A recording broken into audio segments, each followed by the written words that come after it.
ರಂಜಾನ್ ಎಂದರೆ ಇದರ ಪದದ ಅರ್ಥವೇ ಸುಟ್ಟು ಹಾಕುವುದು ಮತ್ತು ಸುಡುವುದು ಎಂದು ಅರ್ಥ.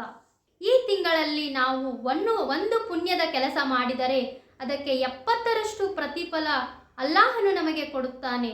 ನರಕದ ಬಾಗಿಲು ಮುಚ್ಚುವ ಏಕೈಕ ತಿಂಗಳು ಎಂದರೆ ಇದೇ ರಂಜಾನ್ ತಿಂಗಳು ಆಗಿದೆ. ಅಲ್ಲಾಹನಿನಲ್ಲಿ ಕೇಳಿಕೊಳ್ಳೋಣ, ನಾವು ಪೂರ್ತಿ ರೋಜಾ ಇರುವ ತಾಕತ್ತು ಶಕ್ತಿಯನ್ನು ದಯಪಾಲಿಸು ಎಂದು. ಅಸ್ಸಲಾಮು ಅಲೈಕುಂ ವರಹಮತುಲ್ಲಾಹಿ ವಬರಕಾತುಹು. ಬಿಸ್ಮಿಲ್ಲಾಹಿರ್ ರಹಮಾನಿರ್ ರಹೀಂ. ಇಂದು ನಾವು ರಂಜಾನ್ ಹಬ್ಬದ ಒಂದು ಪವಿತ್ರ ತಿಂಗಳ ಬಗ್ಗೆ ಮಾತನಾಡೋಣ. ಈಗಾಗಲೇ ನಾವು ಈ ಪವಿತ್ರ ತಿಂಗಳಿಗೆ ಪ್ರವೇಶಿಸಿದ್ದೇವೆ. ಅದಕ್ಕಾಗಿ ಅಲ್ಲಾಹನಿಗೆ ಮೊದಲಿಗೆ ನಾವು ಮನಸ್ಫೂರ್ತಿಯಾಗಿ ಕೃತಜ್ಞತೆಯನ್ನು ಸಲ್ಲಿಸೋಣ. ಏಕೆ ಎಂದರೆ ಈ ತಿಂಗಳು ಅಷ್ಟೊಂದು ನಮಗೆ ರಹಮತ್ತನ್ನು ಸುರಿಸುವ ತಿಂಗಳು ಆಗಿದೆ. ಈ ಮೊದಲನೇ 10 ದಿನದಲ್ಲಿ ನಾವು ಏನೇನು ಮಾಡಬೇಕು ಮತ್ತು ಅಲ್ಲಾಹನ ಕ್ಷಮೆಯನ್ನು ಹೇಗೆ ಪಡೆಯಬೇಕು ಎಂಬುದನ್ನು ನೋಡೋಣ. ಮೊದಲನೇ 10 ದಿನ ರಹಮತ್ತಿನ ದಿನ ಇದೆ ಎಂದು ನಮ್ಮ ನಬಿ ಸಲ್ಲಲ್ಲಾಹು ಅಲೈಹಿ ವಸಲ್ಲಂ ಅವರು ನಮಗೆ ಹೇಳಿದ್ದಾರೆ. ನಾವು ಈ ಮೊದಲನೇ 10 ದಿನದಲ್ಲಿ ಜಾಸ್ತಿ ನಮಾಜ್ ಮಾಡಬೇಕು, ಇಬಾದತ್ತಿನಲ್ಲಿ ಕಳೆಯಬೇಕು, ಅಲ್ಲಾಹನ ಆರಾಧನೆಯಲ್ಲಿ ಕಳೆಯಬೇಕು.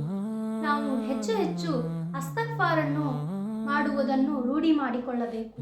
ನಾವು ಸದಾ ಅಸ್ತಗಫಿರುಲ್ಲಾ ಅಸ್ತಗಫಿರುಲ್ಲಾ ಅಸ್ತಗಫಿರುಲ್ಲಾ ಎಂದು ಸದಾ ನಮ್ಮ ಜಿಕರ್ನಲ್ಲಿ ತೊಡಗಿರಬೇಕು. ಯಾಕೆ ಎಂದರೆ ಅಲ್ಲಾಹನು ಫರಿಷ್ಠೆಗಳಿಗೆ ಆಜ್ಞೆಯನ್ನು ಮಾಡಿರುತ್ತಾನೆ, ಭೂಮಿಯ ಮೇಲೆ ಇರುವ ನನ್ನ ಆರಾಧಕರು ರೋಜೆಯ ಹಾಲತ್ತಿನಲ್ಲಿ ಕ್ಷಮೆಯನ್ನು ಕೇಳುತ್ತಿದ್ದಾರೆ, ನೀವು ಅವರು ಮಾಡುವಂತಹ ಎಲ್ಲಾ ದುವಾಗಳಿಗೆ ಆಮೀನ್ ಎಂದು ಹೇಳಿ ಎಂದು ಫರಿಷ್ಠೆಗಳಿಗೆ ಸ್ವತಃ ಅಲ್ಲಾಹನೇ ಹೇಳಿರುತ್ತಾನೆ. ರಂಜಾನ್ ಎಂದರೆ ಇದರ ಪದದ ಅರ್ಥವೇ ಸುಟ್ಟು ಹಾಕುವುದು ಮತ್ತು ಸುಡುವುದು ಎಂದು ಅರ್ಥ.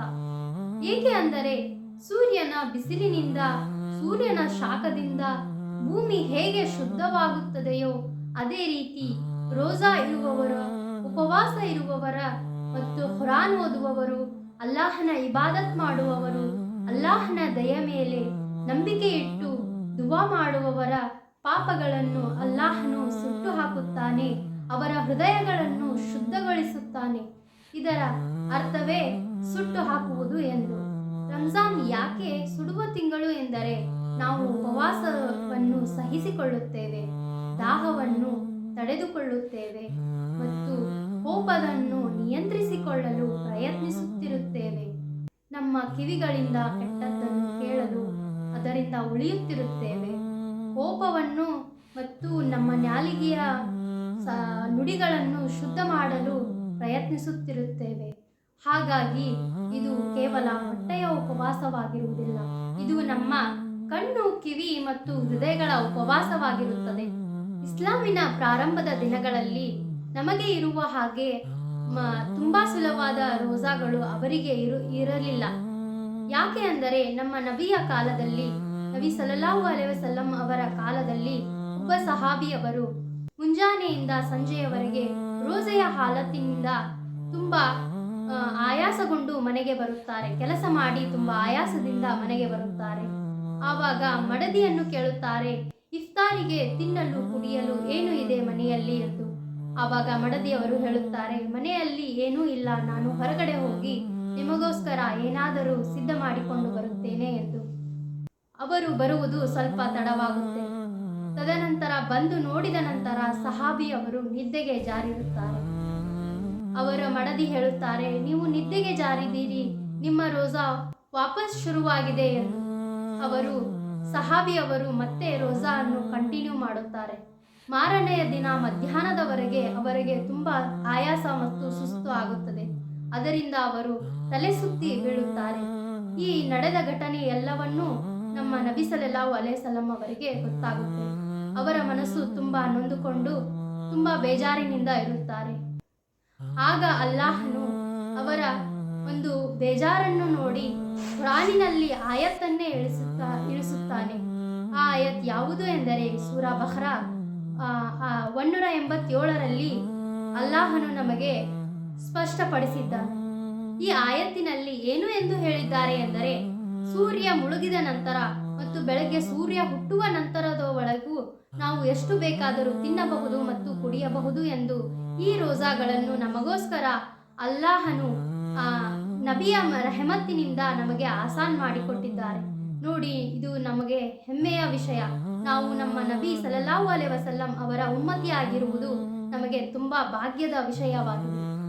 ಮತ್ತೆ ಇನ್ನೊಂದು ವಿಷಯ, ಈ ರಂಜಾನ್ ತಿಂಗಳಲ್ಲಿ ನರಕದ ಬಾಗಿಲು ಮುಚ್ಚುವ ಏಕೈಕ ತಿಂಗಳು ಎಂದರೆ ಇದೇ ರಂಜಾನ್ ತಿಂಗಳು ಆಗಿದೆ. ಈ ತಿಂಗಳಲ್ಲಿ ನಾವು ಒಂದು ಪುಣ್ಯದ ಕೆಲಸ ಮಾಡಿದರೆ ಅದಕ್ಕೆ 70ರಷ್ಟು ಪ್ರತಿಫಲ ಅಲ್ಲಾಹನು ನಮಗೆ ಕೊಡುತ್ತಾನೆ. ಈ ತಿಂಗಳಲ್ಲಿ ಒಂದು ಫರ್ಜ್ ನಮಾಜ್ ಮಾಡಿದರೆ ಅದಕ್ಕೆ 70ರಷ್ಟು ಫರ್ಜ್ ನಮಾಜ್ ಮಾಡಿರುವ ಸವಾಬ್ ನಮಗೆ ಸಿಗುತ್ತದೆ. ನಾವು ಒಂದು ಸುನ್ನತ್ ನಮಾಜ್ ಮಾಡಿದರೆ ಅದು ಫರ್ಜ್ ನಮಾಜ್ ಆಗಿ ನಮಗೆ ಸಿಗುತ್ತದೆ. ನಾವು ಒಂದು ನಫಿಲ್ ನಮಾಜ್ ಮಾಡಿದರೆ ಅದು ನಮಗೆ ಸುನ್ನತ್ ನಮಾಜ್ ಆಗಿ ಸಿಗುತ್ತದೆ. ನೋಡಿ, ಎಂತಹ ಲಾಭವಿದೆ. ಹಾಗಾಗಿ ನಾವು ಎಲ್ಲರೂ ಯಾವ ನಮಾಜನ್ನು ಬಿಡದೆ ಎಲ್ಲ ನಮಾಜಿನ ಪಾಬಂದಿಗಳಾಗೋಣ ಮತ್ತು ಆ ಅಲ್ಲಾಹನಿನಲ್ಲಿ ಕೇಳಿಕೊಳ್ಳೋಣ, ನಾವು ಪೂರ್ತಿ ರೋಜಾ ಇರುವ ತಾಕತ್ತು ಶಕ್ತಿಯನ್ನು ದಯಪಾಲಿಸು ಎಂದು. ಈ ಪವಿತ್ರ ರಂಜಾನಿನಲ್ಲಿ ಅಲ್ಲಾಹನು ಎಲ್ಲರ ಹಣೆಬರಹವನ್ನು ಕೂಡ ಮತ್ತೊಮ್ಮೆ ಬರೆಯುವಂತಹ ದಿನವಾಗಿದೆ. ಇದರಲ್ಲಿ ನಮ್ಮ ಭವಿಷ್ಯವೂ ನಾವು ಉಜ್ವಲಗೊಳಿಸಿಕೊಳ್ಳೋಣ. ಆ ಅಲ್ಲಾಹನಿನಲ್ಲಿ ಹೆಚ್ಚು ಹೆಚ್ಚು ಇಫ್ತಾರಿಯ ಹೊತ್ತಿನಲ್ಲಿ ನಾವು ದುವಾ ಮಾಡೋಣ. ಈ ಹೊತ್ತಿನ ದುವಾಗಳು ಅಲ್ಲಾಹನು ಕಬೂಲ್ ಮಾಡುತ್ತಾನೆ. ಅಲ್ಲಾಹನ ಆ ಕೃಪೆ, ದಯೆ ಮತ್ತು ಕರುಣೆ ನಮ್ಮ ಮೇಲೆ ಸದಾ ಇರಲಿ ಎಂದು ನಾವು ಭಾವಿಸುತ್ತಾ ದುವಾ ಮಾಡುತ್ತಾ ಈ ವಿಡಿಯೋವನ್ನು ನಾವು ಇಲ್ಲಿಗೆ ಮುಗಿಸೋಣ. ಇನ್ನೊಂದು ವಿಡಿಯೋದಲ್ಲಿ ನಾನು ನಿಮ್ಮ ಮುಂದೆ ಬರುತ್ತೇನೆ. ಅಲ್ಲಿಯವರೆಗೂ ಅಸ್ಸಲಾಮು ಅಲೈಕುಂ ವರಹಮತುಲ್ಲಾಹಿ ವಬರಕಾತುಹು. ಪ್ರೀತಿಯ ಸಹೋದರ ಮತ್ತು ಸಹೋದರಿಯರೇ, ಇಸ್ಲಾಮಿಕ್ ಕನ್ನಡ ಚಾನಲ್ಗೆ ಸಬ್ಸ್ಕ್ರೈಬ್ ಆಗಿ ಮತ್ತು ಕನ್ನಡದಲ್ಲಿ ಇಸ್ಲಾಮಿನ ಬಗ್ಗೆ ತಿಳುವಳಿಕೆ ಮೂಡಿಸುವಂತಹ ನಮ್ಮ ಪ್ರಯತ್ನದಲ್ಲಿ ನಿಮ್ಮ ಕೈ ಜೋಡಿಸಿ ಮತ್ತು ನಿಮ್ಮ ಫ್ಯಾಮಿಲಿ ಫ್ರೆಂಡ್ಸ್ಗಳಲ್ಲಿ ಈ ವಿಡಿಯೋವನ್ನು ಶೇರ್ ಮಾಡಿ.